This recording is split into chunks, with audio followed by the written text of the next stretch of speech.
Paper plate making machine అంటారు. So మనం ఈ మిషన్ కొనుక్కున్న తర్వాత దీనికి వచ్చే 1 HP మోటార్ని మనం ఇంటి కరెంటు మీటర్ కాకుండా దీనికి సపరేట్గా commercial category to single phase metre తీసుకోవడం వలన భవిష్యత్తులో ఎలక్ట్రిసిటీ డిపార్ట్మెంట్ నుంచి మీకు ఎలాంటి ప్రాబ్లమ్స్ ఉండవని మంచి సలహా ఇస్తున్నాను, పాటించవలసిందిగా కోరుతున్నాను. సో ఈ సెమీ ఆటోమేటిక్ హైడ్రాలిక్ సింగిల్ లై బఫే ప్లేట్ మేకింగ్ మిషన్లో కేవలము బఫే ప్లేట్లు మాత్రమే తయారు చేసుకోగలుగుతాము.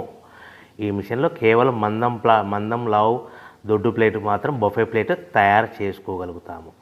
సో ఈ మిషన్లో ఎలాంటి టిఫిన్ ప్లేట్లని, డోనా కప్పులని, ప్రసాదం కప్పులని, స్నాక్స్ ప్లేట్స్ అని, టీ కప్పులని తయారు చేసుకోలేమని మీకు అందరికీ సలహా ఇస్తున్నాను.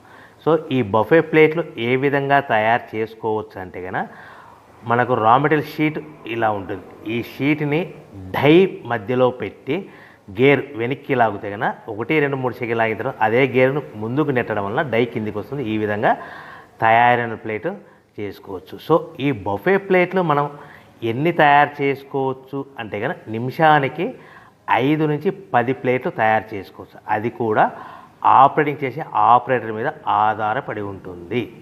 సో మనము ఈ బఫే ప్లేట్లు నిమిషానికి 5 నుంచి 10 ప్లేట్లు మిషన్ కొన్న స్టార్టింగ్ కొత్తలో మనకి ఎలాంటి అనుభవం ఎక్స్పీరియన్స్ ఉండదు కాబట్టి 5 నుంచి 10 ప్లేట్లు. అదేవిధంగా ఒక 1 మంత్ లోపల బాగా ఎక్స్పీరియన్స్ వస్తే 10 నుంచి 15 ప్లేట్లు, 10 నుంచి 15 ప్లేట్లు, 10 to 15 ప్లేట్స్ తయారు చేసుకోవచ్చు.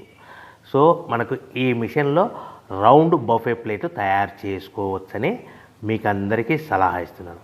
సో ఈ బఫే ప్లేట్లు మార్కెట్లో హెవీ డిమాండ్ ఉంటాయి.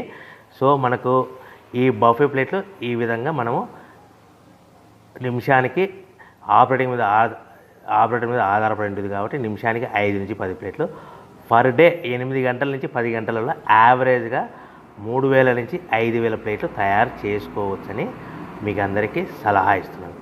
ఈ బఫే ప్లేట్లు అనేటివి మార్కెట్లో మోస్ట్ డిమాండ్ ఉంటాయి కనుక సో ఈ బఫే ప్లేట్లు మనం ఈ మిషన్కు మనకు ఎన్ని ప్లేట్లు తయారు చేసుకుని చెప్పాం కదా. సో రా మెటీరియల్ ఎంత కాస్ట్ పడుతుంది, సో మనం తెచ్చుకోవాలనుకుంటే రా మెటీరియల్కి ఎంత ట్రాన్స్పోర్ట్ పడుతుంది, తెచ్చుకున్న రా మెటీరియల్ను మన ప్లేట్గా తయారు చేయడానికి పవర్ బిల్ ఎంత పడుతుంది అనేది మీకు క్లియర్గా ఎక్స్ప్లెయిన్ చేస్తాను.